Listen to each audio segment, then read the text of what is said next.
By 3 in the afternoon, a lot of people are already in pain, and most of them have not done anything dramatic to deserve it.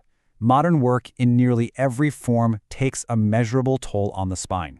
Welcome to this explainer. I am really glad you're joining us today. We're tackling something that literally touches almost every single one of us, but, we kind of just accept it as normal.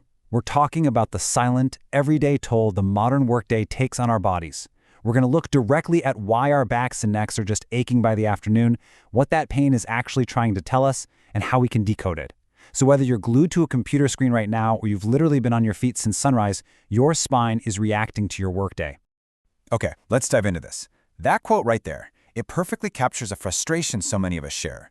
You haven't had some massive injury or dramatic fall, right?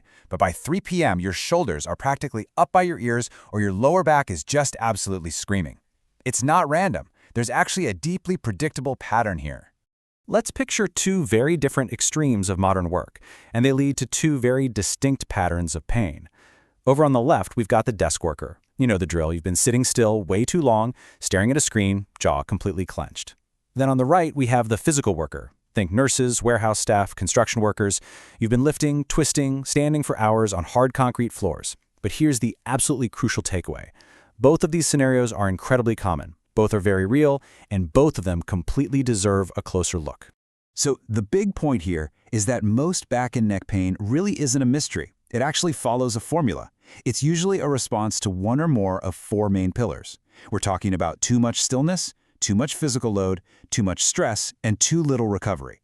Whether you're stationary at a desk all day or moving nonstop on a warehouse floor, your pain is likely a combo of these exact factors. The spine is literally just responding to the environment you're putting it in. Section 1. The desk and screen story. The hidden cost of stillness. Now, the research is absolutely unequivocally on your side if you feel like your desk job is making your back hurt. Really well-designed studies confirm that prolonged sedentary behavior significantly cranks up the risk for lower back pain. And it's not just your office chair, by the way. Driving totally counts. So does scrolling on your phone. Fun fact, just tilting your head forward to look at your screen can put up to 60 pounds of force on your neck. No way, right? 60 pounds! When you pair that kind of posture with hours of stillness and stress, the odds of pain just skyrocket. But, and this is important to clarify, sitting itself isn't inherently destroying your spine. What actually causes the pain is the lack of movement variety over those long hours. Your body is practically begging for a change in position. Section 2. The physical load story, the mark of the job. And this brilliantly illustrates how repetitive physical work leaves a measurable mark over time. Things like heavy lifting and carrying, they add massive repetitive load to the spine. Twisting or just holding awkward postures, that strains your muscles and joints over hours and years. Even hand-arm vibration from power tools significantly increases the risk of musculoskeletal disease. Massive studies from groups like the World Health Organization show that jobs demanding a lot from your back and joints, they leave a physical mark. It is not weakness. It's just the predictable biological result of that specific kind of work. I want to pause right here for a second because this is so important. A lot of times, patients working physical load jobs feel like their pain just isn't taken seriously, like they're simply expected to hurt. But a physically demanding job may explain the pain, but it should not be used to dismiss the pain. If you work a physical job, your pain deserves a proper, thorough evaluation just as much as anyone else's. Yes, your job should be discussed honestly, but it should absolutely never be an excuse for a doctor to just brush off your suffering. Section 3. How stress lives inside. The third factor. Have you ever caught your shoulders creeping up around your ears, or maybe realize your jaw is totally clenched while you're just reading an email? Well, that is a biological reality. We call this the mind-body connection. Basically, psychological stress physically manifests in the body. And I want to be incredibly clear about something. Just because stress is involved, it does not mean your pain is purely emotional or, all in your head. Not at all. It means your body and your nervous system are deeply, inextricably connected. It all happens through a very specific cascade. First off, your psychological load cranks up your muscle tension. Then, that physical tension disrupts your sleep. And remember, your spine really relies on deep sleep to repair itself overnight. Next, your breathing patterns actually alter, usually becoming much more shallow. And finally, the whole shebang makes your nervous system far more sensitive to pain.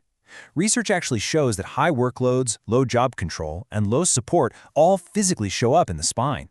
So if a doctor ever tells you, oh, it's just stress, they're totally missing the bigger picture. Stress is a real physical contributor for sure, but it's usually just one piece of a much larger puzzle. Section 4. Movement, variety, and red flags. Rethinking the fix. Okay, we need to dismantle a major myth right now. Marketing campaigns really want you to believe that dropping cash on an expensive chair or a fancy posture corrector will just magically cure you. But the reality is way more grounded. Thoughtful daily structure is what actually works. Movement matters far more than static posture. Variety matters more than the perfect chair. Most folks actually find relief by building gentle strength, fiercely protecting their sleep, and doing a simple 3 p.m. reset. You know, just standing up, rolling the shoulders, taking some slow breaths, basically reminding the body that it's allowed to move. However, an afternoon walk isn't always going to cut it. There are specific medical red flags that signal your pain has crossed a line, and you need professional attention. If you've got pain that radiates down an arm or a leg, if you feel unexplained weakness or numbness, if you start losing your balance or hand coordination, if the pain consistently wakes you up from a dead sleep, or if the character of your pain suddenly changes, these are clear, unavoidable signs. This is when your spine is literally telling you it needs a closer look, not just a quick stretch. Section 5. Finding answers at Vertrae. Connecting the pain to the life. And this brings us to the methodology used by Dr. Kamal Woods at Vertrae in Miamisburg, Ohio. The core philosophy here is that a true evaluation has to look at both halves of the picture. They look at the actual physical condition of your spine, of course, but they also deeply consider how you actually live and work. Whether you're at a desk or in a warehouse, the conversation includes your job, your stress levels, and your sleep. Now look, not every single backache needs a specialist, and honestly, it's reassuring to know that most don't require surgery or even immediate imaging.